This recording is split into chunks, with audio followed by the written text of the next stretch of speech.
Hello again, disgusting fucking rat here, again with another Bloodborne PvP video. You're gonna notice something a little bit different with this character that I'm gonna be using. You'll notice that there's no hammer. Yeah, finally. This is my generic hunter cosplay character. I'm rocking the saw cleaver, hunter garb, and the blunderbuss, because that's the stuff that shows up on the cover image of the game. It's usually that hunter facing away, and he's wearing all the things I'm wearing, and he's using all the things that I'm using. So in this clip, you're gonna see something that you're probably never gonna see again. See that? That is a dash catch with the transformed R1 of the saw cleaver.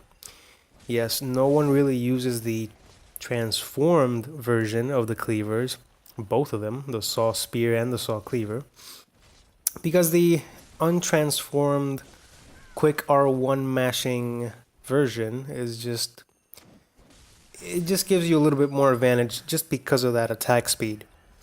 Now, with that out of the way, I just want to mention that I do prefer the saw spear, not particularly because of any stat differences. I just prefer some of its moves a little bit more than I do the saw cleaver. For example, I really like the running R2 that you saw right there. It's really quick for some reason. I don't know why. It's just incredibly quick. Look at that. You can probably tell that it's not upgraded. It is a +0 saw spear.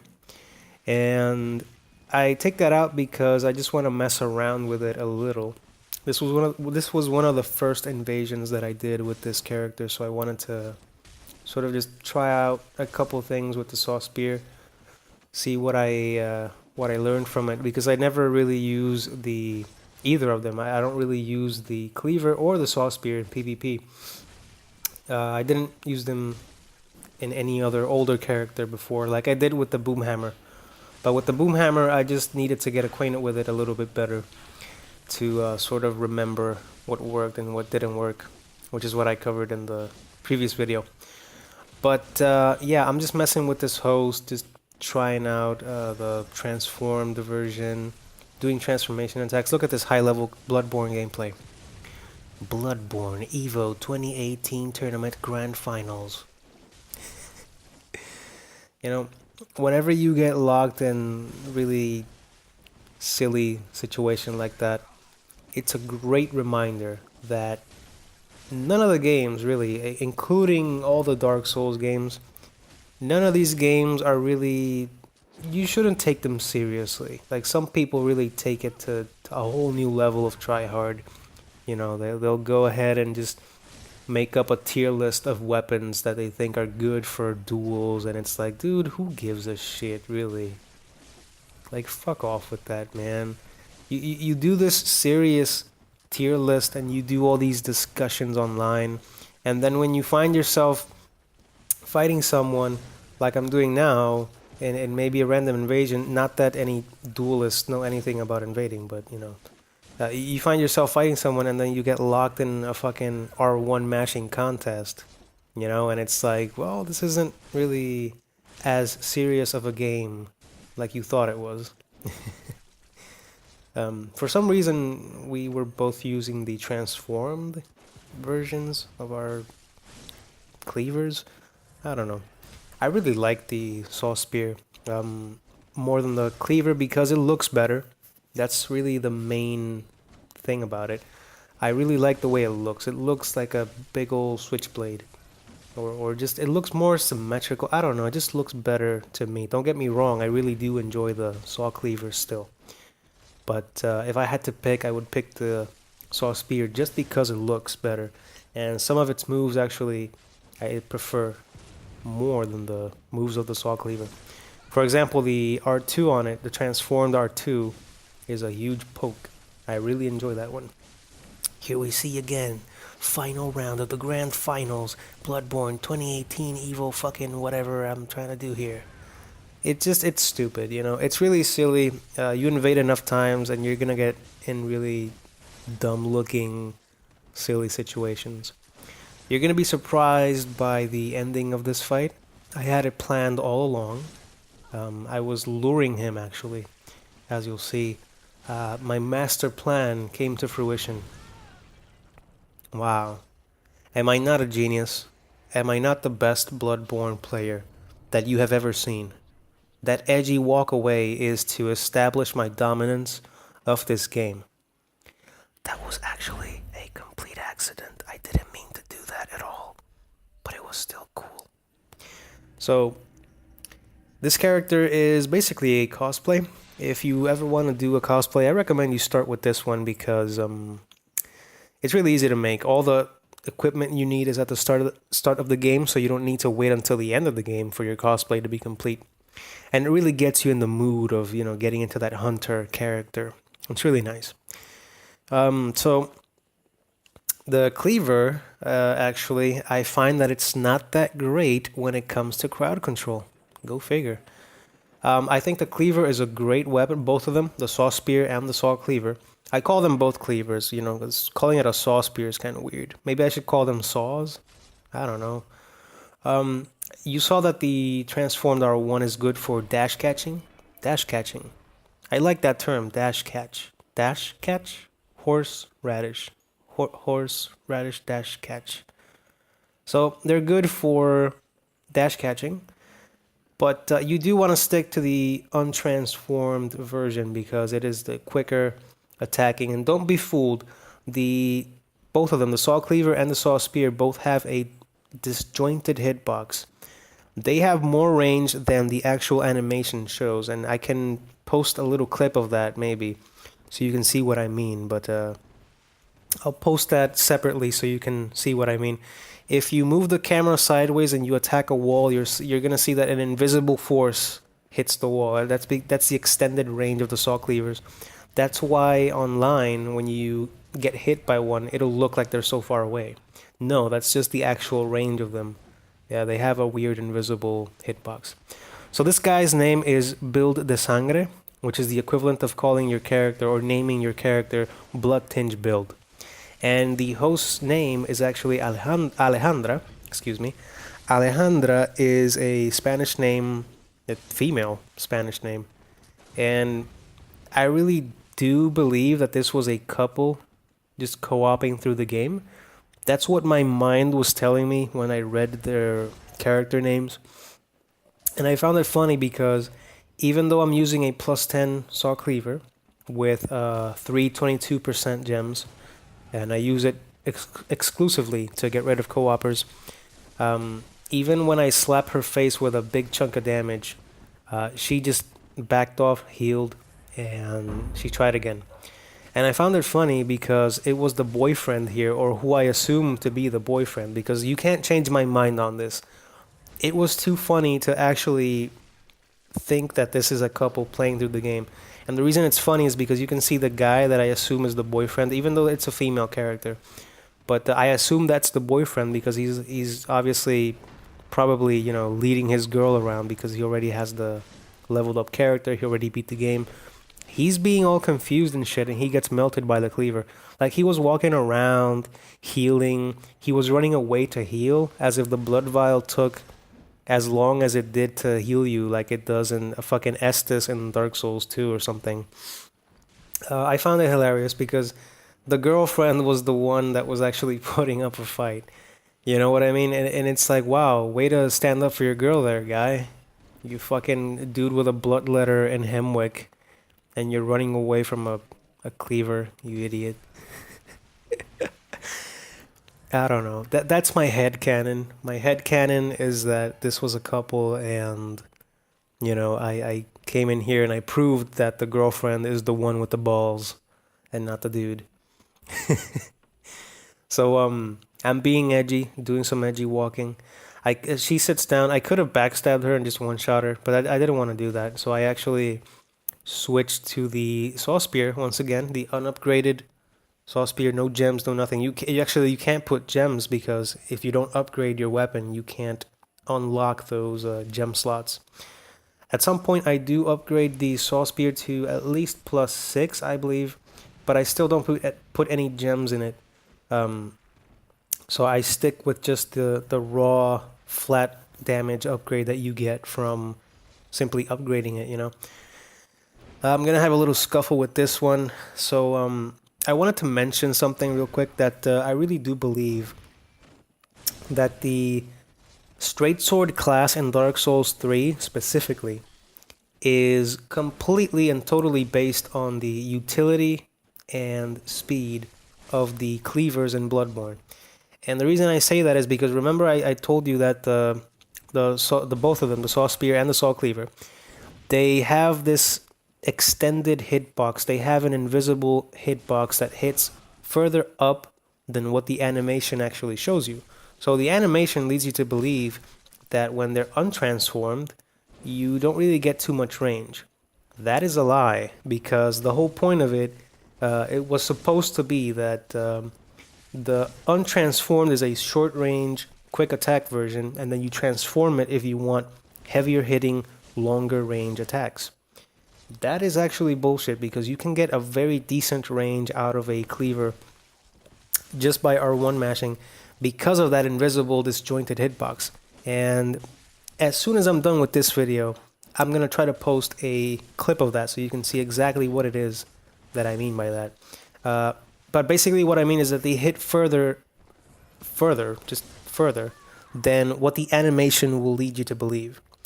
So it's the same, and the hitbox actually lasts a little bit longer. So after you attack, the hitbox stays active, meaning that you can still hit things even if your attack looks like it's done, you know, the animation is done. Same thing happens with the straight swords in Dark Souls 3. So Dark Souls 3, I've always said it, I haven't seen anyone that can convince me otherwise. Dark Souls 3 is more Bloodborne than what people think. Way more. So you learn something in every invasion, right? And I learned this the hard way by constantly invading at Bergenworth. And basically what I am talking about is NPC co-opers. You see there the Madara's twin. He is typically an incredibly garbage, just completely irrelevant NPC. You don't even have to worry about him most of the time. But in this invasion, he was being kind of a piece of shit. He was being really, really annoying. And he was really getting in my way. And the fact that the host was actually using I believe a saw spear, and he could do that R1 mashing, coupled with the fact that the fucking co-opper has Dark Souls 1 poise, which is what I learned the hard way. Yeah, the NPC co-opers for some reason have Dark Souls 1 poise. I don't know why. When you interact with them online, they don't stagger. They don't react to your attacks, and you've probably seen it already a couple of times. But they don't care. Even when you think you're gonna kill them, and they're healing in front of you, and you're hitting them constantly to try to kill them, they'll tank your hits like they're nothing, and they'll just heal, and they won't give a shit about what you did to them. The only time that it does work is when you hit them with a fully charged R2. So I don't want to deal with the Madara's twin bullshit. I don't want to deal with his weird online exclusive Dark Souls 1 poise. Like, I don't want to deal with it. So I'm trying to lure him, and both of them really, over to the Brain Sucker. You see there he ignored the spell that should have paralyzed him. He just doesn't give a shit. He ignores the grab too. That's that glitchy weird stuff with the NPC co-opers, but he couldn't ignore the arcane Brain Sucker slapping, so he dies. Then the Brain Sucker just grabs the host, and it's GG. I didn't even have to do anything. That Brain Sucker is your #1 enemy to go to if you're encountering a difficult 2v1 or even a 3v1, because he can paralyze people with his spell, and when he grabs people, he's invincible, so they're not gonna get him away. Put that thing away. My god, dude, you're in public. Indecent exposure. Ugh, he's horrifying. So here we go back once again to my hammer dude.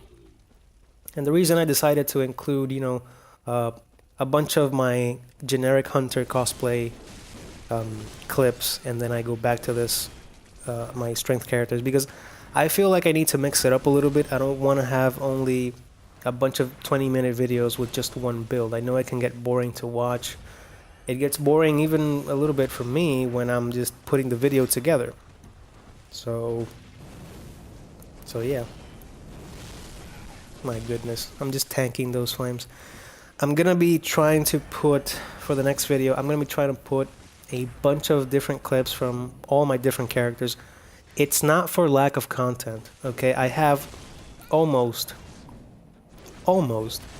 about 60 gigs of Bloodborne invasion videos, and all of them with different characters. I have 10 characters. If the game gave me more, I would probably have more.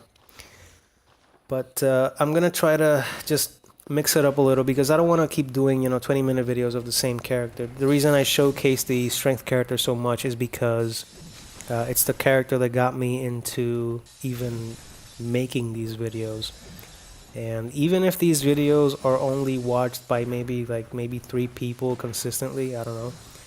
Even if it helps at least one person out there to get a little bit more into Bloodborne invading and the PvP in general, then I don't care. I don't want to be YouTube famous. I don't want to be just another fucking... I'm a Soulsborne content creator, like as if there aren't enough. I make meme edits of my videos. I'm not saying that making meme edits of your videos is bad, but I do believe it's way, way overdone ever since Only Afro did his, and everyone just kind of followed with what he did.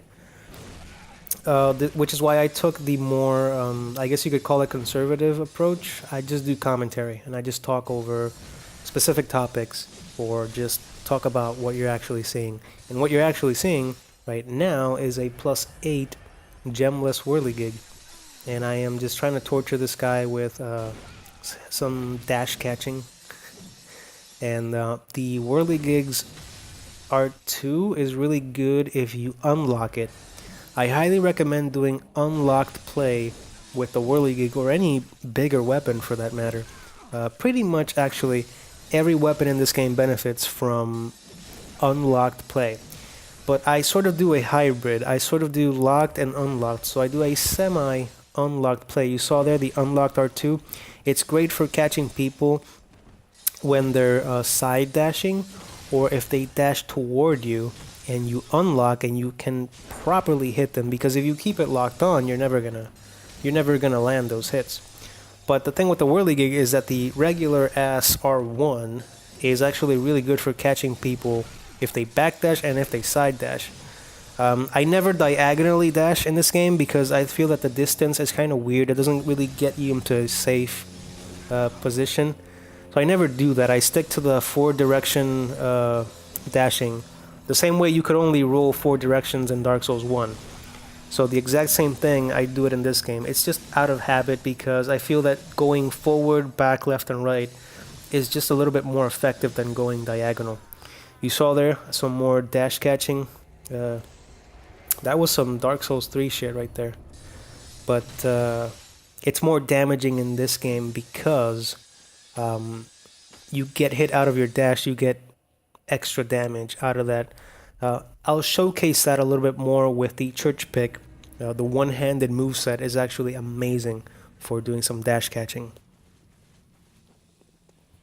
So this is the last clip here. You can see that I'm not wearing the crow feather garb, which means that this was an earlier clip.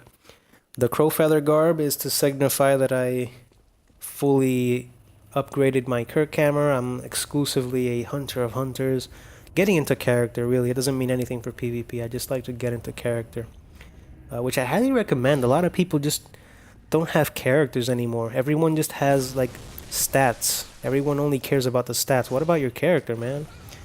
You know, it's one thing to care about fashion. It's another to actually get into, your character and adjust the behavior of your character that reflects on your gameplay. That's, I think, actually a really cool way to approach things. But not many people do that anymore, So there, the host was actually AFK. I hit him once, and I didn't want to kill him. I wanted this to be a 3v1, which is why I waited for the second co-operator to show up. I waited for the host to come back from whatever he was doing.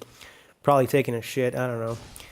I'm doing some priming as a taunt. Priming, like a friend of mine mentioned that, like, priming the hammer over and over is the best taunt in the game, and I agree.